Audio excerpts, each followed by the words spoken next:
from the National News Studio, Sri Lanka.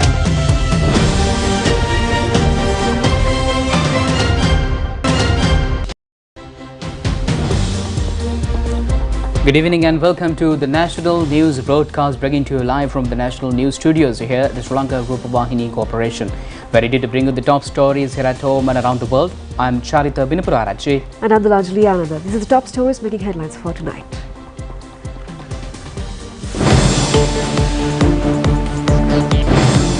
The International Cricket Council has suspended Sri Lanka's cricket membership with immediate effect. 925 million rupees of annual profits earned by 5 state enterprises have been credited to the treasury. Pramodya Wickramasinghe says defeat of matches is a result of a conspiracy. Sri Lanka cricket will be summoned before COPE committee. Haddon town was inundated due to heavy rains. Minister Bandula says that 2024 will be a turning point in the public transportation of the country. Israel agrees to a 4-hour military pause in northern Gaza.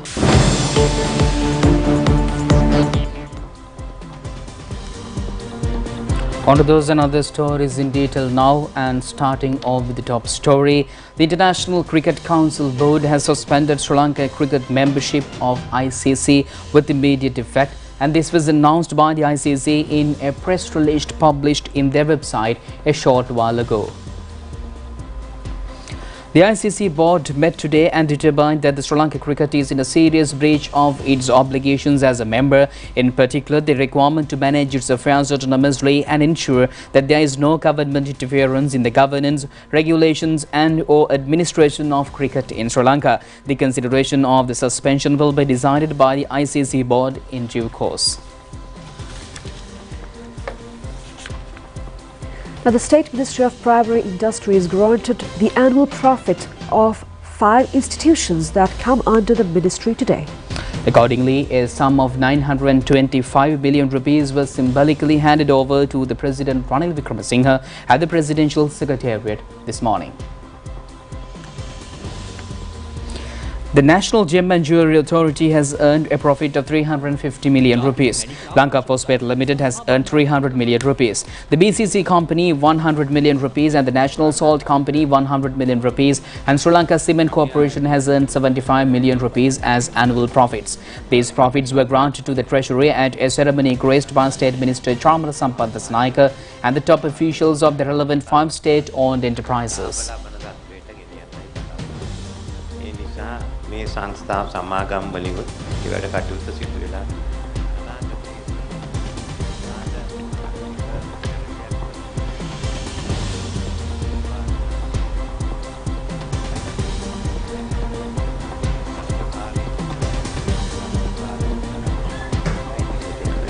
ඒකයි ඒ පුද්ගලෙකුට හැම සමාගමටම හැම කුඩා ව්‍යාපාරිකයකටම කරන්න ඒක තමයි අපි දැන් ආරම්භ කරන්න. And meanwhile, the chairman of the Sri Lanka Cricket Selection Committee, Pramodya Wickramasinghe, says that there is a certain group behind the defeats of Sri Lanka cricket team. Sri Lanka team experienced this failure due to their conspiring activities. On arrival at the ChannelEye airport this morning, he stressed that all matters regarding this problem will be revealed at a media briefing to be held in another 2 days. The Sri Lanka team that participated in the World Cup cricket tournament arrived in the island from ChannelEye airport early this morning. Several officials of Sri Lanka cricket were present at the airport to welcome them. Players of the team, coaches, physiotherapists and all other staff arrived at the airport at 5:05 a.m. and security in the airport was beefed up. At that time, a bus was ready for them to come to Colombo. However, many players left the airport by their own vehicles.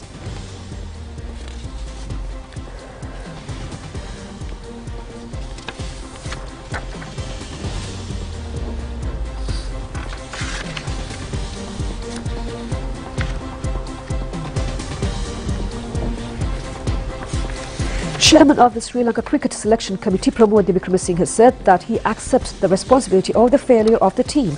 He added that he would reveal all the matters relating to this situation and regarding the conspiring elements. This is mainly due to the conspiracies of a certain group.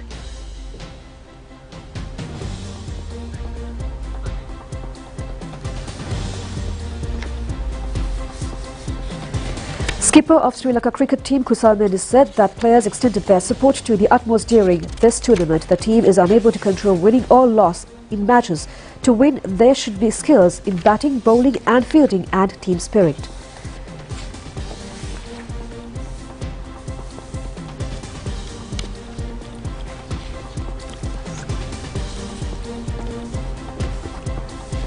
Angela Matthews said that the team had good players, but they couldn't play as a team properly. This was the major reason for our setback. The team hopes to bring happiness for our cricket fans again by rectifying their shortcomings.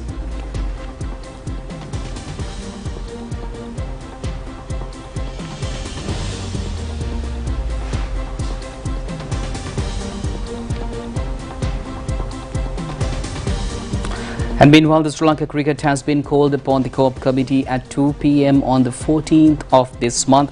Meanwhile, debates will be held in Parliament today, also with this regard in cricket Sri Lanka.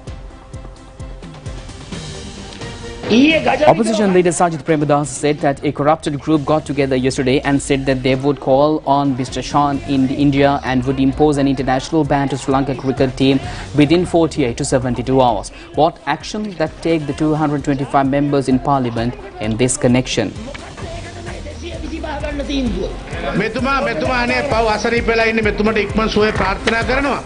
හැබැයි ප්‍රශ්නේ තියෙන එක නෙමේ හරියට අර cricket tournament එකක් ගහලා පරාද වෙලා ආයේ ක්‍රිකට් ටූර්නමන්ට් එකට ඇවිල්ලා ගහනවා වගේ ඊයේ දිනේත් පෙරේදා දිනේත් මේ ප්‍රශ්න ඇතුළේ Minister Roshan Ranasinghe said that only the solution, the problem is to conduct a forensic audit for Sri Lanka cricket from the year 2018 to 2023.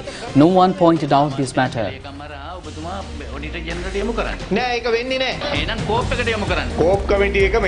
Parliamentarian Dayasri Jayasekara said that the COP committee headed by Sunil Hadunetti in the past period had conducted a forensic audit.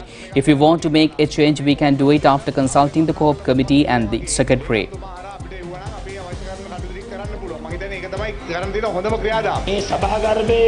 Opposition leader Sajith Premadasa questioned whether there would be a right for a parliamentarian to request for a division. If it is so, why shouldn't the opportunity taken yesterday? Speaker Mahindayapa Bewardena said that the proposal was passed yesterday with the consent of all parliamentarians after asking 3 times whether they were agreed.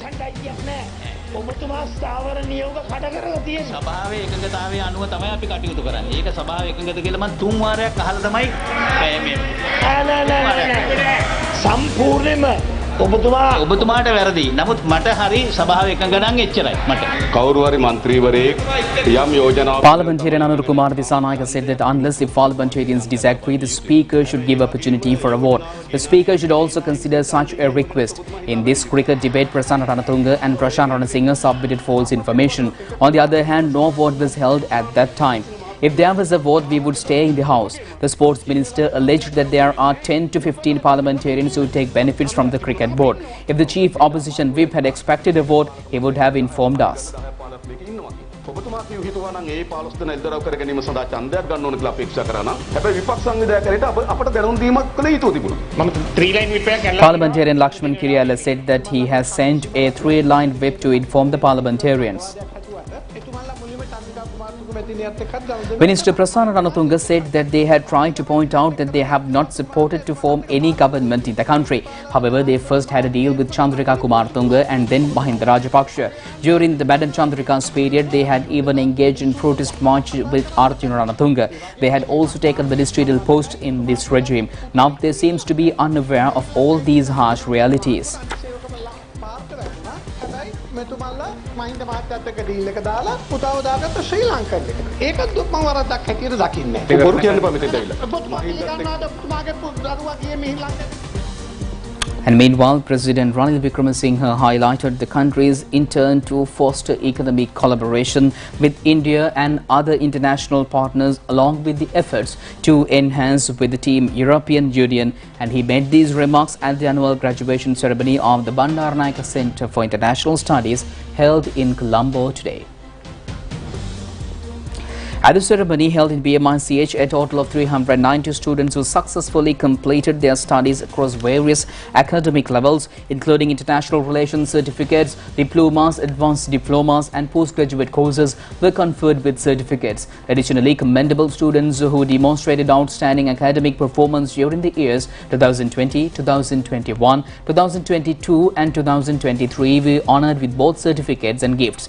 The award ceremony was conducted at the aforementioned venue, marking a significant recognition of academic achievements within this period.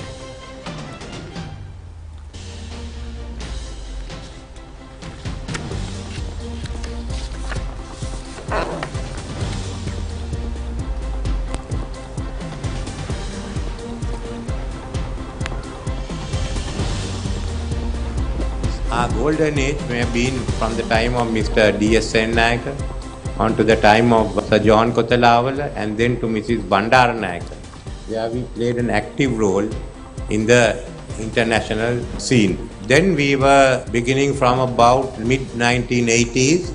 Sri Lanka's diplomacy was one that entertained with the war itself, the conduct of the war, the pressures we had from outside. And at the very end, after 2009, our focus for a long time was on Geneva and human rights. But the world won't stand in one place. The world will not be able only to accommodate the policies that we want. Now we are in the post-COVID age, which I would call the geopolitics of the global polycrisis. Because today, since the post-COVID age, we have seen a number of with the crisis. First has been COVID itself, which sparked off the debt crisis. And that added on to the already delayed implementation of the SDG goals. And that again has also come in with the Paris Climate Pact targets, which have still to be achieved. The whole question of mitigation of climate change. So you have that on one side.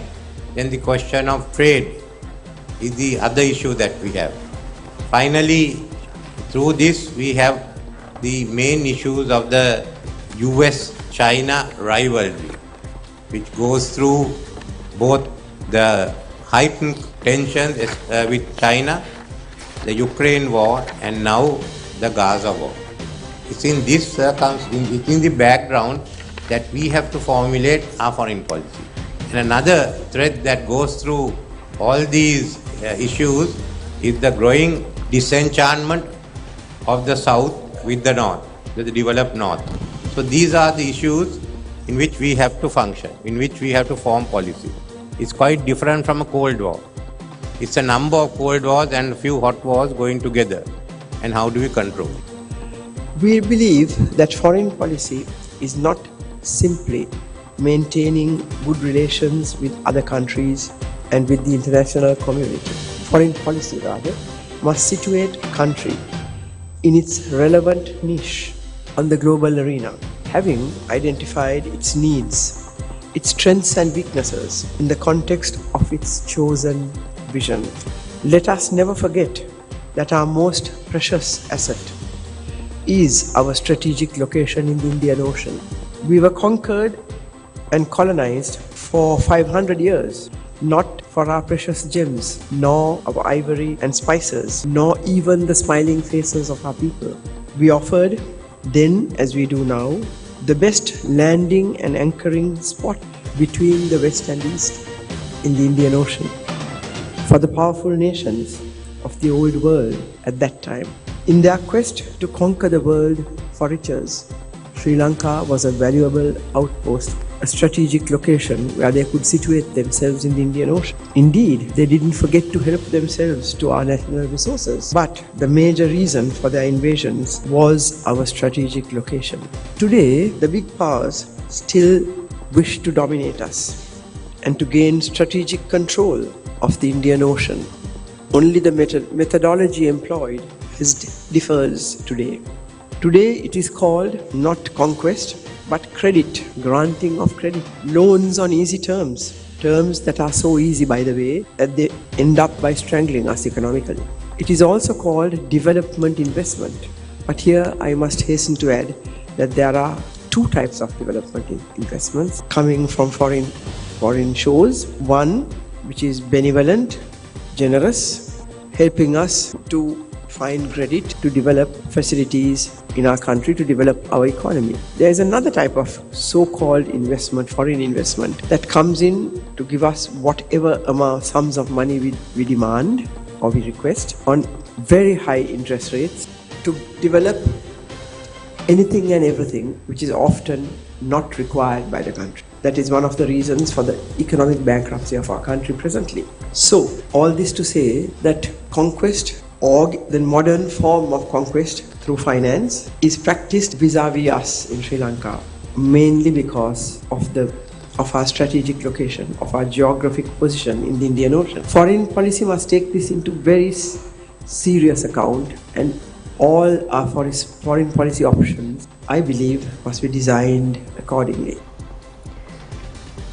Now, President's Counsel U.R. De Silva says that the proposal passed in Parliament yesterday in connection with cricket in Sri Lanka will not cause any conflict between the judiciary and the Parliament. He made a clarification to media today in this regard. President's Counsel U.R. De Silva said that there is no need to have conflict with the judiciary.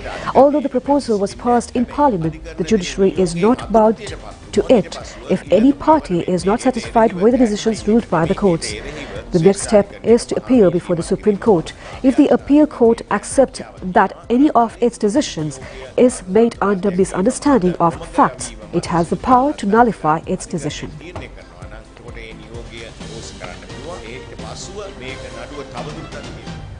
Now, the Hatton town was inundated due to heavy rains experienced in the area this evening. People in the town faced immense difficulties as many shops and trade stalls have gone underwater. Heavy rain falls in the western slopes of the central hills in the latter part of the day these days. Due to the rains experienced in the Hatton town today, the Bain Street and Dick Oil Road were underwater.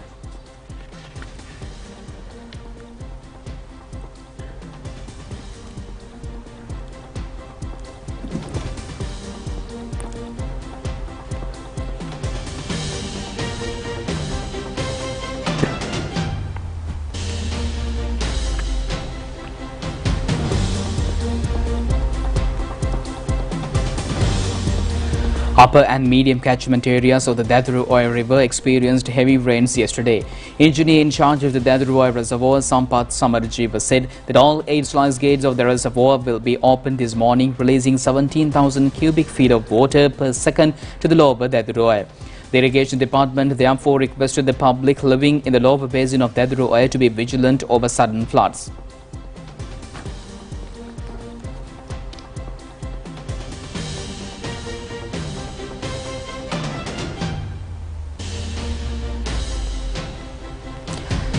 Main roads and by roads in many areas in the Puttalam district have gone underwater due to heavy rains experienced last night. Hamilton Canal has overflown, creating floods in the Nathandi area along with the Nathandi-Negombo main road.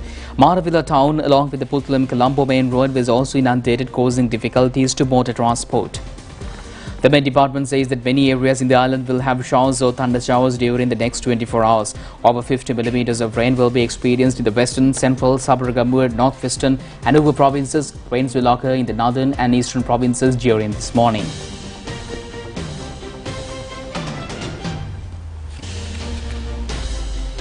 The Minister Dr. Bandula Gunawardena says that the next year will be transformed into a year that will have a number of radical changes in the entire transport system in Sri Lanka. The Minister made these remarks participating in a ceremony organized today to mark the World Public Transport Day. A special program was held to mark this day at the multimodal transport hub in Makumura under the patronage of Minister Dr. Bandula Gunawardena. Eliminating violence against women, confirming security and comfort for passengers, awareness programs and displaying notices in buses to enlighten passengers were also held at the ceremony. Minister Dr. Bandula Gunawardena said that in many countries, majority of people use public transport modes for their daily transport needs. The present trend in developed countries is to use electric trains for public transport by the year 2030. Sri Lanka does not have even one electric train. The government expects, therefore, to start electric trains along the Kalani Valley line. The government also expects to establish 4 multimodal transport hubs in Sri Lanka next year with the support of Japanese government.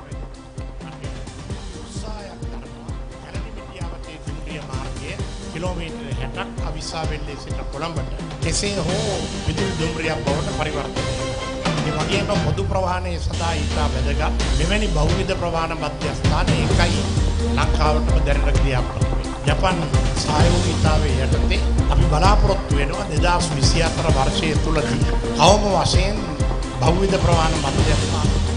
At Bengal, Minister Manoj Nanayakar says that no faction stages a protest against the president's move implemented to save the country from the crisis. He points out that no political faction has alternatives to build the country. The minister made these remarks joining a seminar organized by the Right Wing Collective yesterday. The seminar was titled as Ranil for 24. Right Wing Collective is an organization by alumni of the Colombo University. Minister Manoj Nanayakar said that some political forces are reluctant to accept the reality at this juncture. Majority has decided that the only solution to rebuild the economy is to move the taken by the president. That is why the political opponents do not express ideas against the program. Although they criticize some isolated matters, no one come forward to present an alternative to Ranil Wickremesinghe.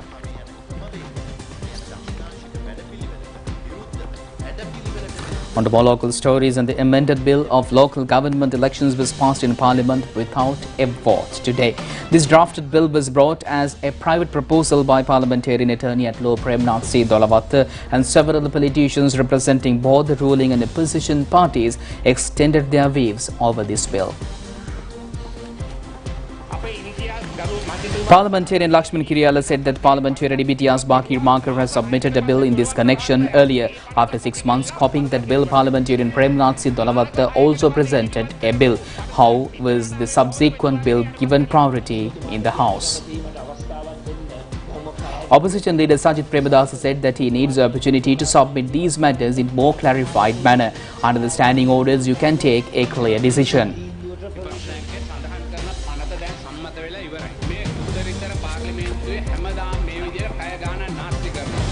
State Minister Jagat Pushpakumara said that the bill mentioned by the opposition leader has already been passed. It is not fair to waste time every day in the Supreme House.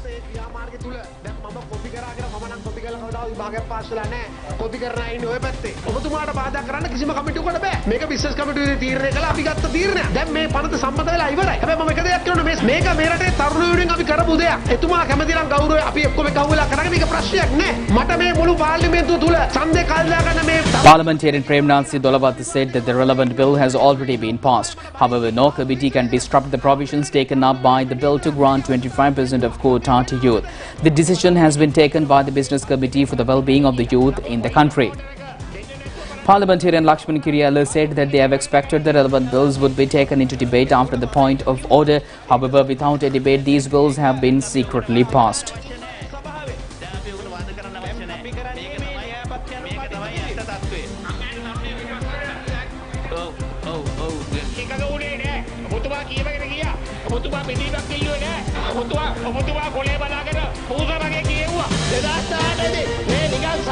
Parliamentarian Dimal Lansa said that the parliamentarians are talking about granting 25% of opportunities in the politics to youth. However, the opposition is against granting more opportunities to youth. This bill has been prepared by Parliamentarian Dolavatta after meeting youth representatives from many ministries and having discussions with much effort. Now, the Ministry of Environment and Sri Lankan Open University have implemented a joint program to minimize use of plastic in the country. A media briefing was held today at the Open University in this connection. Secretary to the Ministry of Environment, Dr. Anil Jasingh, has said that 50% of plastics currently used in the country can be recycled. The system of gathering used plastics has now been streamlined. The government is attempting to make the producer responsible for recycling of its products. The government encourages them to manufacture environment-friendly plastic items.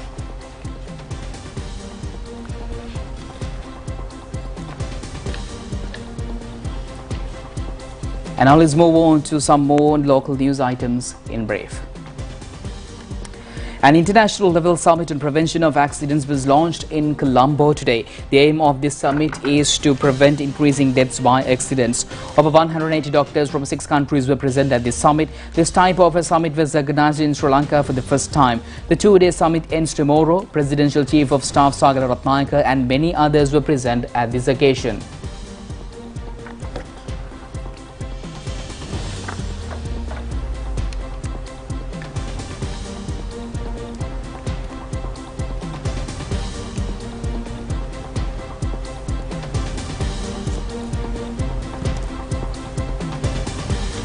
Minister Susil Premajan says that international support is expected to develop digital tools in the education sector. He made this comment participating in the 42nd session of the UNESCO General Assembly held in Paris. The minister further said that Sri Lanka is grateful for the UNESCO for the support extended to enhance education in rural schools. The War Heroines, a monument constructed at the Women Force Regiment Centre in Borella, was declared open today. This is the first and only War Heroines monument. The 25 female officers who made the supreme sacrifice for the country were commemorated at this ceremony.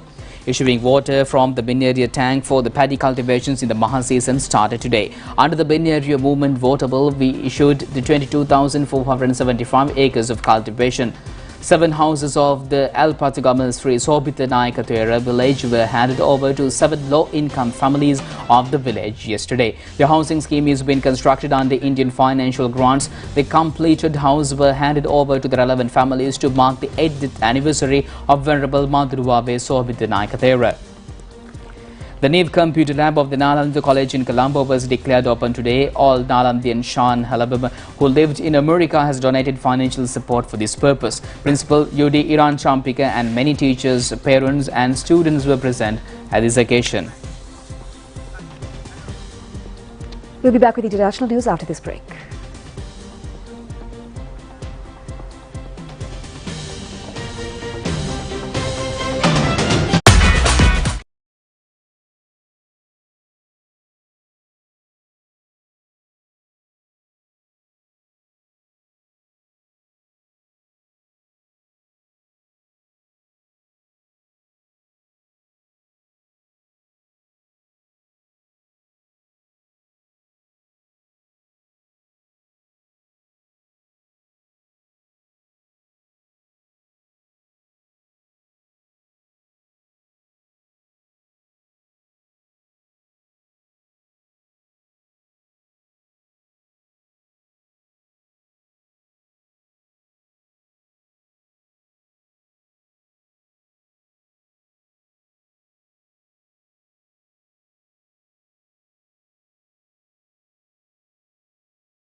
Welcome back with your sports update, and it's cricket, the ICC World Cup. So India heading the points table, still having 1 match to play. After playing 8 matches, India remains undefeated in the tournament. South Africa is at the second place of the points table by winning 6 matches out of 8 matches they played. Australia is at the third position according to their net run rate. New Zealand is at the fourth place with Pakistan in the fifth position. India, South Africa and Australia have already qualified for the Super 4 round. The fourth team will be decided after the next matches.